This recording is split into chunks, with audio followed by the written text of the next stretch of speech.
Hello friends, welcome to unique class. जैसा कि आप सभी को पता है, आज 17 फरवरी है और 17 फरवरी के सेकंड शिफ्ट में मैट्रिक के साइंस सब्जेक्ट का एग्जाम हुआ है। फर्स्ट में भी साइंस का हुआ है, सेकंड में भी साइंस का एग्जाम हुआ है, लेकिन इसमें हम लोग बात करने वाले सेकंड शिफ्ट में हुए एग्जाम के आंसर की पर, जो कि साइंस सब्जेक्ट का एग्जाम हुआ है, उसका हमारे पास प्रश्न सेट कोड एच है। और इसमें एच सेट के जो भी क्वेश्चन, चूंकि सभी प्रश्न में सभी सेट कोड में प्रश्न वही पूछे गए थे, बट नंबरिंग अलग अलग किए गए थे। तो इस वीडियो को देख करके आप अपने आंसर को मैच कर पाएंगे कि आपका टोटल कितना प्रश्न सही हुआ है। तो फ्रेंड्स, इस पूरे वीडियो में हम लोग बात करने वाले हैं आज जो भी प्रश्न सेकंड शिफ्ट में पूछे गए हैं उसका आंसर। आपके पास जो कोई भी प्रश्न सेट कोड हो, आप आसानी से इस वीडियो को देख करके अपने आंसर को मैच कर सकते हैं। इससे पहले हम प्रश्न सेट कोड डी जो सेकंड शिफ्ट में हुआ है उसका अपलोड कर चुके हैं। फर्स्ट शिफ्ट में भी 3 से 4 वीडियो अपलोड कर चुके हैं। यदि फर्स्ट शिफ्ट का आप स्टूडेंट्स हैं तो आप उस वीडियो को देख करके आप अपने आंसर को मैच कर सकते हैं, जिसका लिंक आपको डिस्क्रिप्शन बॉक्स में मिल जाएगा। तो आइए शुरू करते हैं इसका पहला क्वेश्चन। तो फ्रेंड्स, यहाँ पे पहला क्वेश्चन पूछा है, किस जीव में हीमोग्लोबिन नहीं होता है? मक्खी में नहीं होता। Option number B correct answer होगा। अगले प्रश्न की बात करें, अगला प्रश्न है, हीमोग्लोबिन की कमी से कौन सा रोग होता है? तो इसका करेक्ट आंसर हो जाएगा ऑप्शन नंबर सी, अर्थात एनीमिया रोग हीमोग्लोबिन की कमी से होता है। अगला प्रश्न, मनुष्य के आहार नाल में अवशेषी अंग कौन है? अपेंडिक्स। इसका correct answer option number B होगा। अगला प्रश्न पूछा, निम्नलिखित में कौन ट्रिप्सिन एंजाइम का कार्य करता है? तो इसका करेक्ट आंसर हो जाएगा। तो फ्रेंड्स, यहाँ पे एक क्वेश्चन है कि निम्नलिखित में कौन ट्रिप्सिन का कार्य है? तो इसका करेक्ट आंसर हो जाएगा प्रोटीन का पाचन। ऑप्शन नंबर सी इसका करेक्ट आंसर होगा। अगला प्रश्न, मुख गुहा में आहार का कौन सा भाग पाचन होता है? तो कार्बोहाइड्रेट। इसका करेक्ट आंसर होगा। अगला प्रश्न है, ऑक्सीजन का वाहक कौन होता है? तो आरबीसी ऑक्सीजन का वाहक होता है। अगला प्रश्न है, रक्त में शर्करा का स्तर नियंत्रित कौन करता है? तो इंसुलिन। ऑप्शन नंबर डी इसका करेक्ट आंसर हो जाएगा। अगला प्रश्न पूछा, मानव शरीर में सबसे लंबी कोशिका कौन होती है? तो तंत्रिका कोशिका। Option number C correct answer हो जाएगा। अगला प्रश्न है, निम्नलिखित में कौन प्राकृतिक सूचक है? तो हल्दी जो है वो प्राकृतिक सूचक है। ऑप्शन नंबर ए इसका करेक्ट आंसर होगा। अगला प्रश्न है, OH अभिक्रियाशील मूलक वाले यौगिक का नाम क्या है? तो इसका करेक्ट आंसर हो जाएगा अल्कोहल।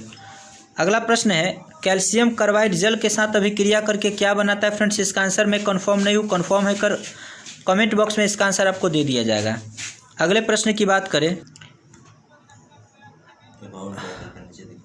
अगला प्रश्न है, ओजोन के एक अणु में ऑक्सीजन के परमाणुओं की संख्या कितनी है? तो ऑक्सीजन के परमाणुओं की संख्या 3 है, अर्थात ऑप्शन नंबर सी करेक्ट होगा। अगला प्रश्न है, कमरे के ताप पर द्रव अवस्था में रहने वाली धातु कौन सी है? तो यहाँ पे पारा हो जाएगा। Option number A. अगला प्रश्न है, सरलतम हाइड्रोकार्बन कौन है? तो मीथेन जो है सरलतम हाइड्रोकार्बन है। अगला प्रश्न है, निम्नलिखित में कौन क्षारीय ऑक्साइड है? तो इसका करेक्ट आंसर हो जाएगा Na2O जो है क्षारीय ऑक्साइड है, क्योंकि धातु का जो ऑक्साइड होता है वो क्षारीय होता है। तो ऑप्शन नंबर डी इसका करेक्ट आंसर होगा।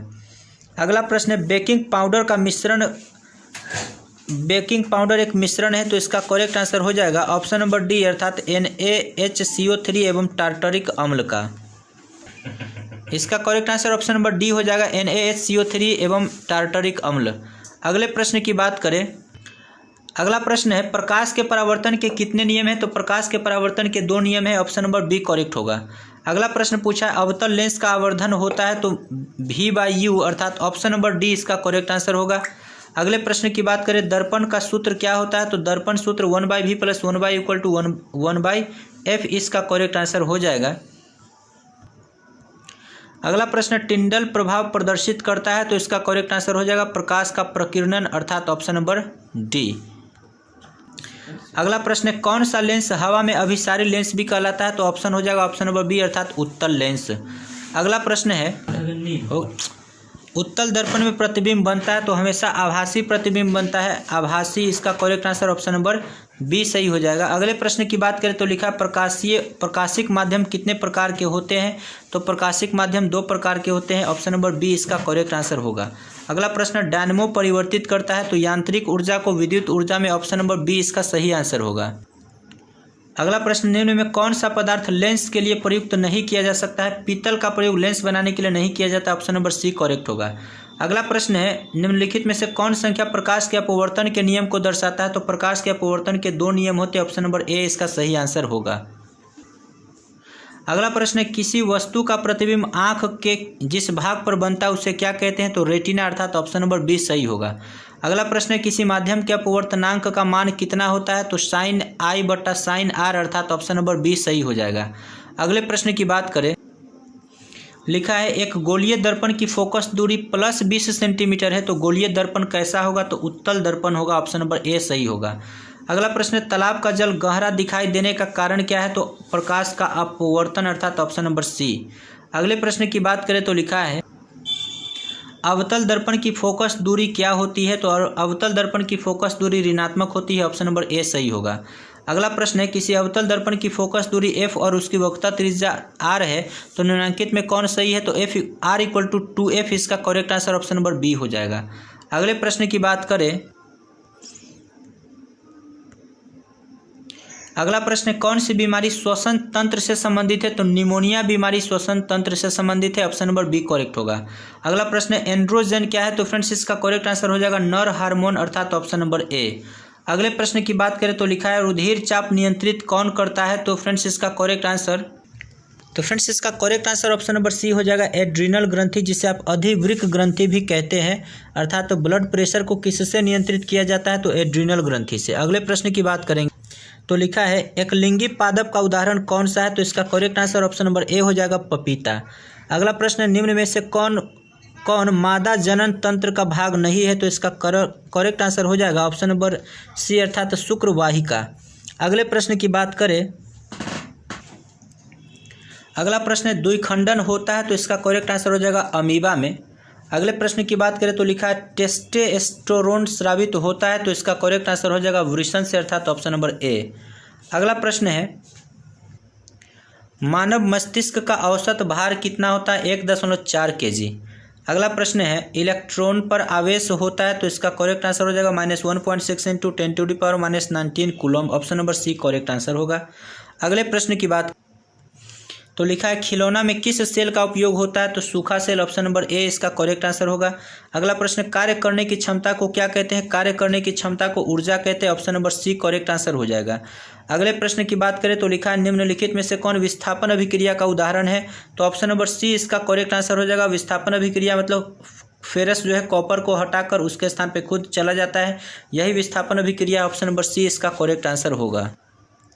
अगला प्रश्न सिल्वर क्लोराइड का रंग कैसा होता है, तो इसका करेक्ट आंसर हो जाएगा श्वेत होता है। अगले प्रश्न की बात करें तो लिखा है निम्नलिखित में लवण कौन है, तो NaCl लवण है, जिसको आप सोडियम क्लोराइड भी कहते हैं। अगला प्रश्न है तुतिया अर्थात नीला थोथा का अनुसूत्र क्या है, CuSO4 × 5H2O, correct answer option number A होगा। अगला प्रश्न गंधक की परमाणु संख्या कितनी होती है, 16 होती है, ऑप्शन नंबर सी इसका करेक्ट आंसर होगा। अगला प्रश्न एक घोल नीले लिटमस पत्र को लाल कर देता है, घोल का pH मान क्या हो सकता है, तो इसका करेक्ट आंसर हो जाएगा ऑप्शन नंबर 2, चूंकि नीला को लाल करने का मतलब हुआ अम्लीय, अम्ल का मतलब 7 से कम, अर्थात 2 इसका करेक्ट आंसर होगा। अगले प्रश्न की बात करें, अगला प्रश्न बेंजीन का अनुसूत्र क्या है, तो इसका करेक्ट आंसर हो जाएगा ऑप्शन नंबर सी, अर्थात C6H6। अगले प्रश्न की बात करें एथिल एल्कोहल का IUPAC नेम क्या होता है, तो इसका करेक्ट आंसर हो जाएगा एथेनॉल, अर्थात ऑप्शन नंबर बी इसका सही आंसर होगा।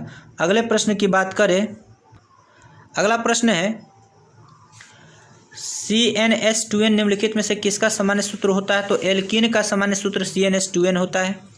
अगले प्रश्न की बात करें तो लिखा है लोहे की परमाणु संख्या कितना होता है, तो 26, अर्थात ऑप्शन नंबर बी इसका सही आंसर होगा।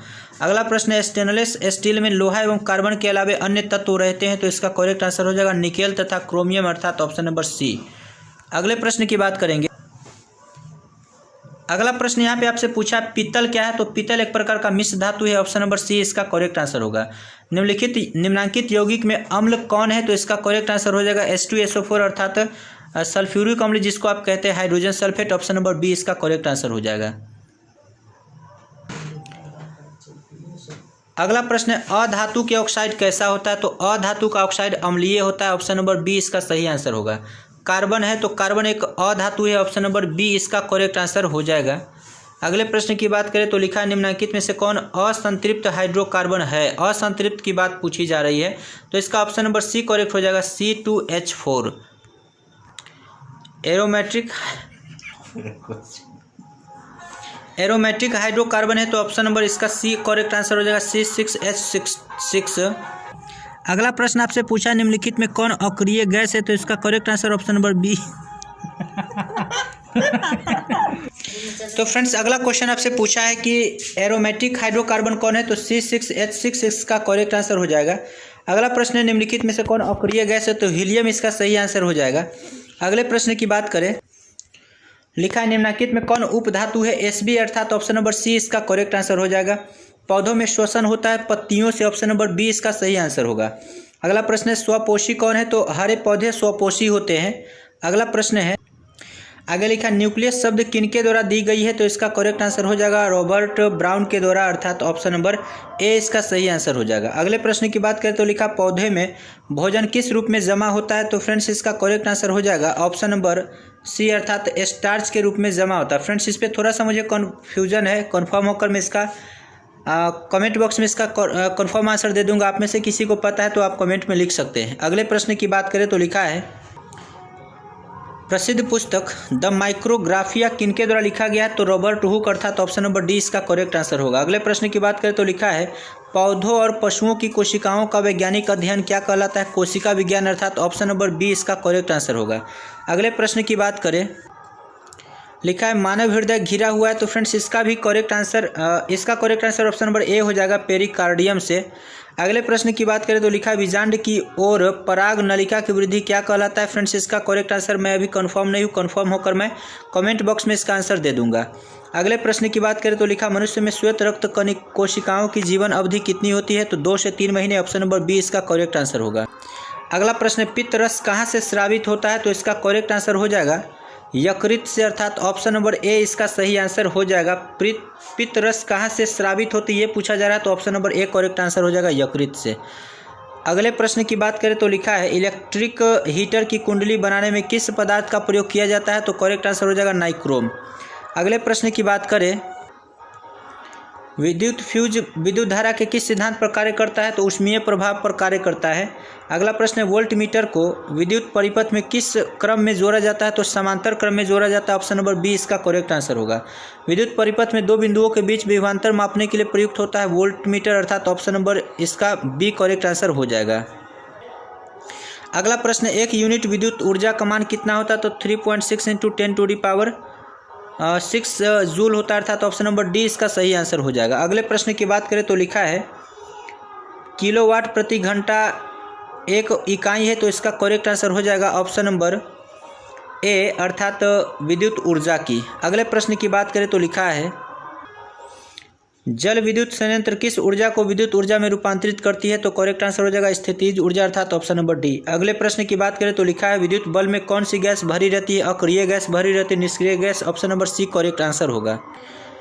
तो फ्रेंड्स इस प्रकार से हम लोगों ने इस पूरे वीडियो में 80 प्रश्न का जो आंसर देना था उसमें से लगभग 78 प्रश्न का आंसर मैंने आपको इसमें सही दे दिया है, जिसके आधार पर आप मैच करके ज़रूर बताएं कि आपका इस पूरे 80 में से कितना प्रश्न सही हुआ, जिसमें से आपको मात्र 40 प्रश्न का आंसर देना था।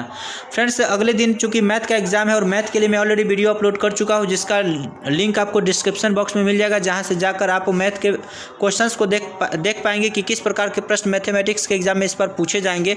और उसका पूरा डिटेल सोल्यूशन मैंने इस पिछले वीडियो में डाला था, तो उसे ज़रूर आप देख ले ताकि आपको एग्जाम में किसी प्रकार की कोई प्रॉब्लम नहीं हो। और फ्रेंड्स अब तक आप हमारे चैनल पर नए हैं और हमारे चैनल को सब्सक्राइब नहीं किया तो सबसे पहले हमारे चैनल को सब्सक्राइब करें, बेल आइकन को प्रेस करें ताकि जो भी अपकमिंग वीडियो होगा आपके एग्जाम से रिलेटेड उसका वीडियो का नोटिफिकेशन आप तक आसानी से पहुँच जाए और आप उस वीडियो का लाभ उठा सके। फ्रेंड्स इस वीडियो में इतना ही, फिर मिलते हैं अगले वीडियो में, तब तक के लिए मुझे दीजिए इजाज़त, नमस्कार।